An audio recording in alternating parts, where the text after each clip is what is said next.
शांति। आज की तारीख है 14/3/15 और आज की ज्ञान मुरली का शीर्षक मीठे मीठे बाप दादा कहते हैं कि मीठे बच्चे, बाप आए हैं तुम बच्चों को सुख और चैन की दुनिया में ले चलने। चैन है ही शांति धाम और सुख धाम में। प्रश्न है आज का, इस युद्ध के मैदान में माया सबसे पहला वार किस बात पर करती है? तो उसका उत्तर है निश्चय पर, कि माया चलते चलते निश्चय तोड़ देती है, इसलिए हार खा लेते हैं। यदि पक्का निश्चय रहे कि बाप जो सबका दुख हरकर सुख देने वाला है, वही हमें श्रीमत दे रहे हैं, आदि मध्य और अंत की नॉलेज भी सुना रहे हैं। यदि हमें ये स्मृति में रहे तो कभी माया से हार नहीं हो सकती। मुरली की शुरुआत में पहले गीत बजा है। गीत की 2 लाइन जो मैं आपको सुना रही हूँ, इस पाप की दुनिया से अब और कहीं ले चल, इस पाप की दुनिया से अब और कहीं ले चल, ले चल तू वहीं ले चल, इस पाप की दुनिया से अब और कहीं ले चल। चित चैन जहाँ पाए, चित चैन जहाँ पाए, ले चल तू वहीं ले चल, इस पाप की दुनिया से अब और कहीं ले चल। तो हम बच्चों ने बाबा को यही कहा कि हमको ऐसी दुनिया में ले चलो जहाँ पर हमारा चित्त भी चैन को प्राप्त करे। मुरली की शुरुआत ओम शांति। बाबा कहते हैं कि ये किसके लिए कहते हैं कि वहाँ ले चलो, कैसे ले चलो, कहाँ ले चलो। अब ये दुनिया में कोई भी नहीं जानते। तुम ब्राह्मण कुलभूषण नंबरवार पुरुषार्थ अनुसार जानते हो।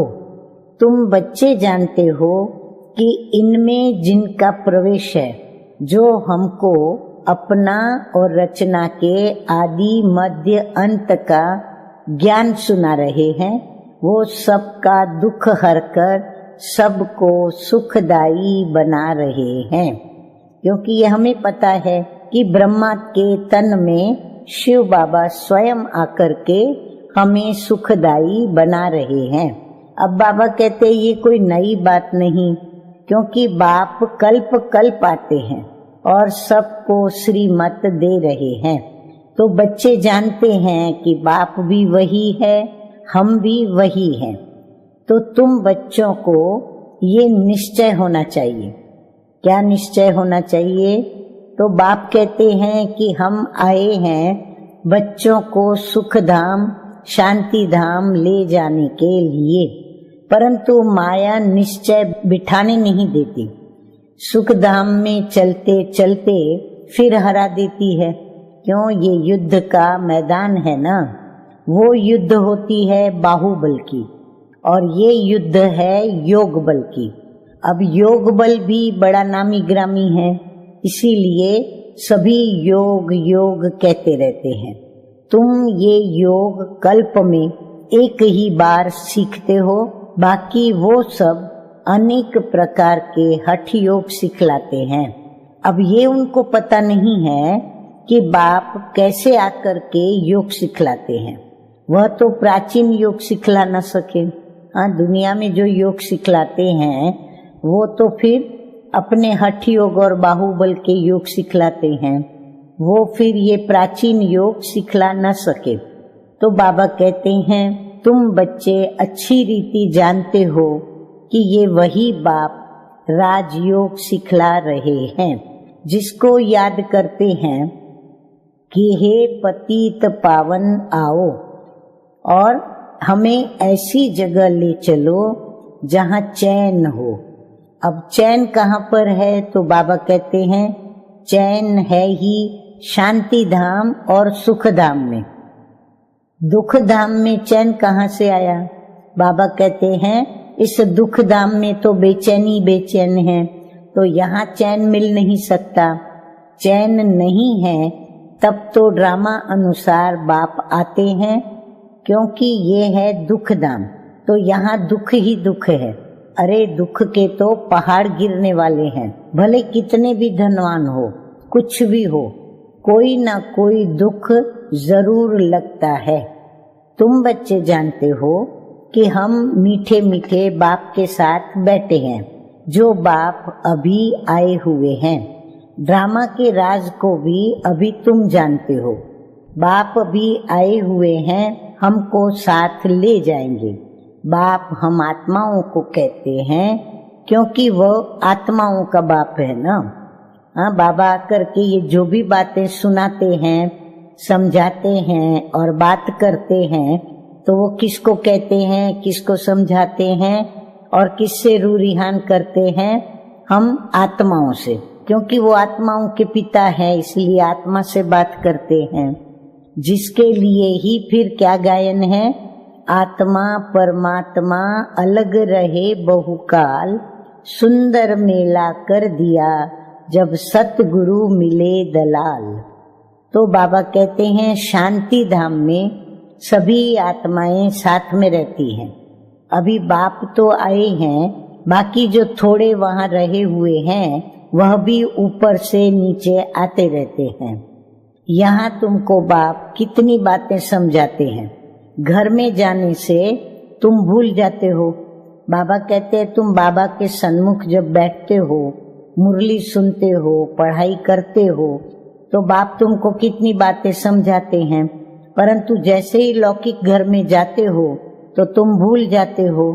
अब है बड़ी सहज बातें, और बाप जो सर्व का सुख दाता, शांति दाता है, वो बच्चों को बैठ समझाते हैं। और तुम हो भी कितने थोड़े, आहिस्ते आहिस्ते वृद्धि को पाते जाएंगे। तुम्हारा बाप के साथ बड़ी अच्छी बात बाबा ने हम बच्चों के दिल की बात बताई है, आप भी सुन के खुश हो जाएंगे। तुम्हारा बाप के साथ गुप्त लव है। तो बाबा कहते हैं कहाँ भी रहो, तुम्हारी बुद्धि में होगा कि बाबा मधुबन में बैठे हैं। बाप कहते हैं हमको वहाँ मूल वतन में याद करो। हाँ, एक तो साकार में बाबा मधुबन में बैठे हैं और फिर निराकार स्वरूप में बाबा मूल वतन निवासी हैं। तो बाबा कहते हैं मुझे कहाँ याद करो? वहाँ। वहाँ माना मूल वतन में याद करो, क्योंकि तुम्हारा भी निवास स्थान वहाँ है, तो जरूर बाप को याद करेंगे, जिसको कहते हैं तुम मात पिता। वह बरोबर अब तुम्हारे पास आए हैं। तो बाप कहते हैं मैं क्यों आया हूँ? तुमको ले जाने के लिए आया हूँ। और रावण ने क्या किया? रावण ने आकर पतित और तमो प्रधान बनाया है। अब सतो प्रधान पावन बनना है। पतित चल कैसे सकेंगे? बाबा कहते पावन दुनिया में तो पावन होकर ही जाना पड़े, तो पतित कैसे चल सकेंगे? तो पवित्र तो जरूर बनना है। अभी एक भी मनुष्य सतो प्रधान नहीं, क्योंकि ये है ही तमो प्रधान दुनिया। अब ये मनुष्यों की ही बात है। मनुष्य के लिए ही सतो प्रधान, सतो, रजो और तमो का राज समझाया जाता है। बाप बच्चों को ही समझाते हैं। अब ये तो बहुत इजी बात है, तुम आत्माएं अपने घर में थी, वहां तो सब तुम पावन आत्माएं रहती हैं, अपवित्र तो वहां रह न सके, और उसका नाम ही है मुक्ति धाम। अभी बाप तुमको पावन बनाए भेज देते हैं। कहाँ भेज देते हैं? पहले मुक्ति धाम भेजते हैं, फिर तुम पाठ बजाने के लिए सुख धाम में आते हो, सतो रजो में तुम आते हो। फिर आगे बाबा समझाते हुए कहते हैं कि तुम पुकारते भी हैं कि बाबा हमको वहां ले चलो जहां चैन हो। अब साधु संत आदि किसी को भी ये पता नहीं है कि चैन कहाँ मिल सकता है। अभी तुम बच्चे जानते हो कि सुख और शांति का चैन हमको कहाँ मिलेगा। बाबा भी हमको 21 जन्मों के लिए सुख देने आए हैं, बाकी जो पीछे आते हैं उन सब को मुक्ति देने आए हैं। देरी से जो आते हैं उनका पाठ इस सृष्टि रूपी रंगमंच पर थोड़ा है, तुम्हारा पाठ सबसे बड़ा है। तुम जानते हो कि हमने 84 जन्मों का पाठ बजाय अभी पूरा किया है। अभी ये सृष्टि चक्र कल्प का भी पूरा होता है और सारे पुराने झाड़ को पूरा होना है। अभी तुम्हारी ये गुप्त गवर्नमेंट दैवी झाड़ का कलम लगा रही है। तो गुप्त कौन सी गवर्नमेंट है हमारी? शिव बाबा और हम उनके बच्चे। तो हम सब मिलकर क्या कर रहे हैं? कलम लगा रहे हैं। वे लोग तो जंगली झाड़ों का कलम लगाते रहते हैं। यहाँ बाप कांटों से बदल दैवी फूलों का झाड़ बना रहे हैं। वो भी गवर्नमेंट है और ये भी गुप्त गवर्नमेंट है। वो क्या करते हैं और ये क्या करते हैं, फर्क तो देखो कितना है। वो लोग समझते कुछ भी नहीं, झाड़ों का सैपलिंग लगाते रहते हैं। वह जंगली झाड़ तो अनेक प्रकार के हैं, कोई किसका कलम लगाते, कोई किसका। अभी तुम बच्चों को बाप फिर से देवता बना रहे हैं। तुम सतो प्रधान देवता थे, फिर 84 का चक्कर लगाकर तमो प्रधान बने हो। कोई सदैव सतो प्रधान रहे ऐसे होता ही नहीं है। हर चीज नई से पुरानी जरूर होती है। तुम 24 कैरेट सोना थे, अब 9 कैरेट सोने के जेवर बन गए हो। बाबा कहते हैं तुम पहले 24 कैरेट के सोना थे, अब तुम 9 कैरेट वाले सोने के जेवर बन गए हो। फिर वापस 24 कैरेट बनना है। अब आत्माएं ऐसी बनी है ना, जैसा सोना वैसा जेवर होता है। अभी सब काले और सांवरे बन गए हैं। इज्जत रखने के लिए काला अक्षर न कहकर सांवरा शब्द कह देते हैं। देखो बाबा कितना हम बच्चों का ख्याल करते हैं और हम बच्चों की इज्जत रखते हैं। तो बाबा कहते हैं कि तुम बच्चों की इज्जत रखने के लिए मैं काला शब्द नहीं कहता हूँ, उसके बदले में क्या कहता हूँ? सांवरा कहता हूँ। तो तुम अभी गोरे से सांवरे बन गए हो। आत्मा सतो प्रधान प्योर थी, तो कितनी अभी खाद पड़ गई है। अभी फिर प्योर होने के लिए बाबा युक्ति भी बतलाते हैं। ये है योग अग्नि, इनसे ही तुम्हारी खाद निकल जाएगी। बाप को याद करना है और बाप खुद कहते हैं कि मुझे इस प्रकार याद करो। पतित पावन मैं हूँ। तुमको अनेक बार हमने पतित से पावन बनाया है, यह भी पहले तुम नहीं जानते थे। अभी तुम समझते हो कि आज हम पतित हैं, कल फिर हम पावन होंगे। हाँ, ये सारी बातें बाप ने आकर के समझाई है, तब हम बच्चों ने समझा है। आगे बाबा कहते हैं कि उन्होंने तो कल्प की आयु लाखों वर्ष लिख दी है, मनुष्यों को घोर अंधियारे में डाल दिया है। बाप आकर अच्छी रीति सभी बातें समझाते हैं। तुम बच्चे जानते हो कि हमको कौन पढ़ाते हैं। हाँ, हम सब बच्चे जानते हैं ना कि हमको कौन पढ़ाते हैं, और उस पढ़ाई का हमें नशा भी है ना, क्योंकि स्वयं ज्ञान का सागर पतित पावन बाप जो सबका सद्गति दाता है वो हमको पढ़ाते हैं। मनुष्य भक्ति मार्ग में कितनी महिमा गाते हैं, परंतु उसका अर्थ कुछ भी नहीं जानते हैं। स्तुति करते हैं तो सभी को मिला कर के करते हैं, जैसे गुड़ गुड़धानी कर देते हैं। जिसने जो सिखाया वो कंठ कर लिया। अब बाप कहते हैं जो कुछ भी सीखे हो वो सब बातें भूल जाओ। हाँ, कई श्लोक तो बोल लेते हैं प्रभु के आगे, प्रभु की महिमा के, लेकिन उन श्लोकों का अर्थ भी पता नहीं होता है। तो बाबा कहते बस ऐसे ही कुछ भी बोल देते हैं महिमा में, परंतु अर्थ नहीं जानते। जिसने जो सिखाया वो कंठ कर लेते हैं। तो अब बाप कहते हैं जो कुछ सीखे हो वो सब क्या करो, भूल जाओ। जीते जी हमारा बनो। गृहस्थ व्यवहार में रहते भी युक्ति से चलना है। याद एक बाप को ही करना है। अब उनका तो है ही हठ योग, तुम हो राजयोगी। घर वालों को भी ऐसी शिक्षा देनी है। तुम्हारी चलन को देख ऐसा वो फॉलो करे। इसीलिए क्या करना पड़ेगा, जो घर गृहस्थ में रहते हैं कभी आपस में लड़ना झगड़ना नहीं है। अगर लड़ेंगे तो और सब क्या समझेंगे कि इनमें तो बहुत क्रोध है, तुम्हारे में कोई भी विकार न रहे। बाबा कहते हैं मनुष्यों की बुद्धि को चट करने वाला है बाइस्कोप। ये जैसा हेल है, यानी नर्क है, जैसे वहां जाने से ही बुद्धि चट हो जाती है। दुनिया में कितना गंद है।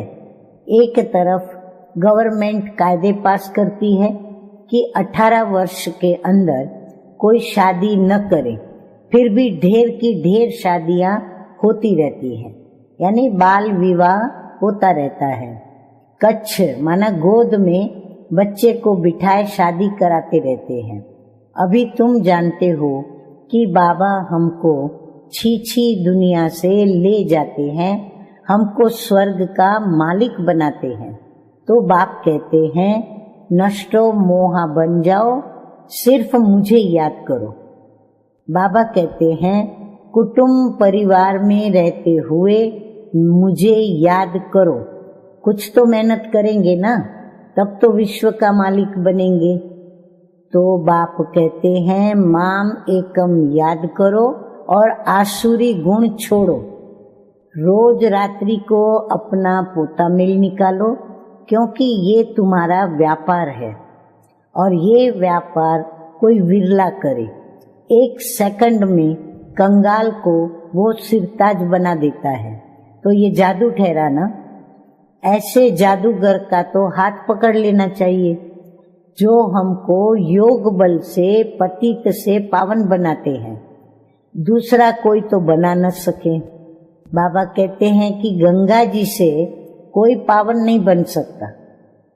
तो तुम बच्चों में अभी कितना ज्ञान है, तो तुम्हारे अंदर खुशी होनी चाहिए, क्योंकि ज्ञान हमें कितना ऊंचा मिला है और ऊंचते ऊंच स्वयं भगवान हमको ये ज्ञान सुना रहे हैं। तो हमें अंदर में कितनी खुशी होनी चाहिए कि बाबा फिर से आया हुआ है। देवियों के भी कितने चित्र आदि बनाते हैं, उनको भी हथियार देकर भयंकर बना देते हैं। ब्रह्मा को भी कितनी भुजाएं देते हैं। अभी तुम समझते हो कि ब्रह्मा की भुजाएं तो लाखों होंगी। इतने सब ब्रह्मा कुमार कुमारियां ये बाबा की ही उत्पत्ति है ना। तो बाबा की हम सब भुजाएं हो गए। तो बाबा कहते हैं कि लाखों की संख्या में भुजाएं हैं, तो प्रजापिता ब्रह्मा की इतनी सारी भुजाएं हैं। अब तुम हो रूप और बसंत, तुम्हारे मुख से सदैव रत्न निकलने चाहिए। हाँ, जैसे ब्रह्मा बाबा के पास मुझे याद आता है कि हम जब कभी भी जहाँ कहीं भी बाप के सन्मुख गए तो बाबा के मुख से सदैव ही रत्न निकले और सदैव ही बाप दादा ने हम बच्चों की झोली रत्नों से भरी, कभी हमें खाली जाना नहीं पड़ा। तो सिवाय ज्ञान रत्न और कोई बात नहीं। तो बाबा के पास सिवाय ज्ञान रत्नों के और कोई बात होती ही नहीं थी, और फिर इन रत्नों की कोई वैल्यू भी नहीं कर सकते। तो बाप कहते हैं मन मना भव, बाप को याद करो तो देवता बनेंगे। अच्छा, मीठे मीठे सिकिलधे बच्चों प्रति मात पिता बाप दादा का याद प्यार और गुड मॉर्निंग। रूहानी बाप की रूहानी बच्चों को नमस्ते। हम रूहानी बच्चों का रूहानी बाप दादा को याद प्यार, गुड मॉर्निंग और नमस्ते नमस्ते। अब एक छोटा सा रात्रि क्लास जो बाबा ने कराया, तो हम वो रात्रि क्लास सुनेंगे पहले। तो रात्रि क्लास की तारीख है 11/3/68, यानी 68 की मुरली है। बाबा कहते हैं कि तुम्हारे पास प्रदर्शनी का उद्घाटन करने के लिए बड़े बड़े लोग आते हैं। अब वो सिर्फ इतना समझते हैं कि भगवान को पाने के लिए इन्होंने ये अच्छा रास्ता निकाला है।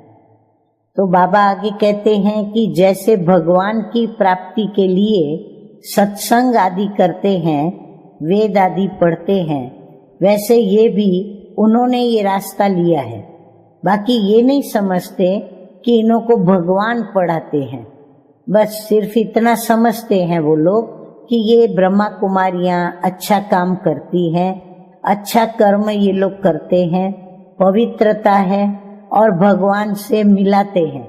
ये उनकी बुद्धि में नहीं आता है। इन देवियों ने अच्छा रास्ता निकाला है, बस ऐसा बोलते हैं। जिनसे उद्घाटन कराया जाता है वह तो अपने को बहुत ऊंच समझते हैं। कोई बड़े बड़े आदमी बाबा के लिए समझते हैं कि ये कोई महान पुरुष है, तो उनसे जाकर के मिले। परंतु बाबा तो कहते हैं कि पहले फॉर्म भर कर भेजो। पहले तो तुम बच्चे उनको बाप का पूरा परिचय दो। अब परिचय बिगर वो आकर के क्या करेंगे? शिव बाबा से तो तब मिल सके जब पहले पूरा निश्चय हो। बिगर पहचान मिलकर के क्या करेंगे? कई शाहूकार आते हैं, समझते हैं हम इन्हें कुछ दें। गरीब कोई 1 रुपया देते हैं, शाहूकार 100 रुपया देते हैं। गरीबों का 1 रुपया वैल्यूबल हो जाता है। वे शाहूकार लोग तो कब याद की यात्रा में यथार्थ रीति रह भी नहीं सकते। वो आत्मा अभिमानी भी बन नहीं सकते। पहले तो पतित से पावन कैसे बनना है वो लिख करके उनको देना है। बाबा कहते पहले वो लोग लिख करके देवे कि मैं पतित से पावन कैसे बनूंगा और बन रहा हूँ। तमो प्रधान से सतो प्रधान बनना है, इसमें प्रेरणा आदि की तो कोई बात ही नहीं। तो बाप कहते हैं माम एकम याद करो तो झंक निकल जाए। प्रदर्शनी आदि देखने आते हैं, परंतु फिर 2-3 बार आकर समझे तब कुछ तीर लगता है। वो देवता धर्म का है या नहीं, इसने भक्ति अच्छी की है या नहीं। जब उनको अच्छा लगता है तब समझ में आता है कि ये समीप आत्मा है। भले कोई को अच्छा लगता है परंतु लक्ष्य को पकड़ा नहीं है, तो फिर वो किस काम का? ये तो तुम बच्चे जानते हो कि ड्रामा चलता रहता है। जो कुछ चल रहा है बुद्धि से समझते हैं कि क्या हो रहा है। तुम्हारी बुद्धि में चक्र चलता रहता है, रिपीट होता रहता है। जिन्होंने जो कुछ किया है सो करते हैं। बाप कोई से लेवे न लेवे ये उनके हाथ में है। भले अभी सेंटर्स आदि खुलते हैं, पैसे काम में आते हैं, जब तुम्हारा प्रभाव निकलेगा फिर पैसा क्या करेंगे। मूल बात है पतित से पावन बनना, वह तो बड़ा मुश्किल है, इसमें लग जाएं। हमको तो बाबा कहते हैं बाप को याद करना है, रोटी खावे और बाप को याद करें, तो समझेंगे कि पहले हम बाप से वर्षा तो ले लेवे। हम आत्मा हैं, पहले तो ये पक्का उनको करना चाहिए। ऐसे जब कोई निकले तब वो तीखी दौड़ी पहन सके। वास्तव में तुम बच्चे सारे विश्व को योग बल से पवित्र बनाते हो, तो कितना बच्चों को नशा रहना चाहिए। मूल बात है ही पवित्रता की। यहाँ पढ़ाया भी जाता है और पवित्र भी बनना होता है, स्वच्छ भी रहना है। अंदर में और कोई बात याद नहीं रहनी चाहिए। बच्चों को समझाया जाता है कि अशरीरी भव, यहाँ तुम पार्ट बजाने आए हो, सभी को अपना अपना पार्ट बजाना ही है। ये नॉलेज बुद्धि में रहनी चाहिए। सीढ़ी पर भी बाबा कहते हैं तुम समझा सकते हो। रावण राज्य है ही पतित और राम राज्य है पावन। फिर पतित से पावन कैसे बने, ऐसी ऐसी बातों में रमण करना चाहिए।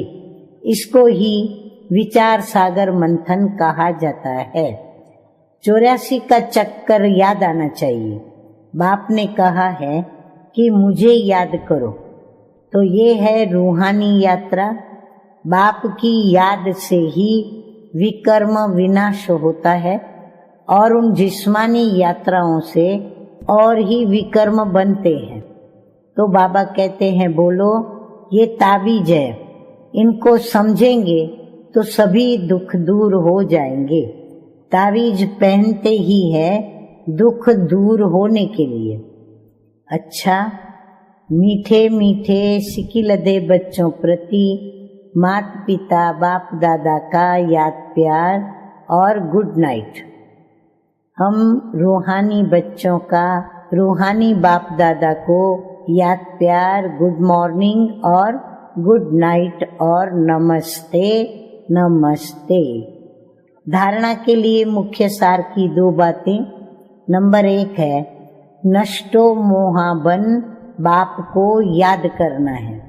कुटुंब परिवार में रहते विश्व का मालिक बनने के लिए मेहनत करनी है और अवगुणों को छोड़ते जाना है, अर्थात गुणों को धारण करते जाना है। नंबर 2 है अपनी ऐसी चलन रखनी है जो सब देख करके फॉलो करे, कोई भी विकार अंदर न रहे, ये जांच करनी है। वरदान है आज का, रोब के अंश का भी त्याग करने वाले स्वमानधारी पुण्य आत्मा भव। बाबा कहते हैं स्वमानधारी बच्चे सभी को मान देने वाले दाता होते हैं। दाता अर्थात रहम दे, तो उनमें कभी किसी भी आत्मा के प्रति संकल्प मात्र भी रोब नहीं रहता। ये ऐसा क्यों? ऐसा नहीं करना चाहिए, होना नहीं चाहिए। ज्ञान ये कहता है क्या? ये भी सूक्ष्म रोब का अंश है, लेकिन स्वमानधारी पुण्य आत्माएं गिरे हुओं को उठाएंगी, सहयोगी बनाएंगी। वह कभी ये संकल्प भी नहीं कर सकती कि ये तो अपने कर्मों का फल भोग रहे हैं, करेंगे तो जरूर पाएंगे, इन्हें तो गिरना ही चाहिए। ऐसे संकल्प बाबा कहते हैं आप बच्चों के नहीं हो सकते। अच्छा स्लोगन है आज का, संतुष्टता और प्रसन्नता की विशेषता ही उड़ती कला का अनुभव कराती है। अच्छा, ओम शांति।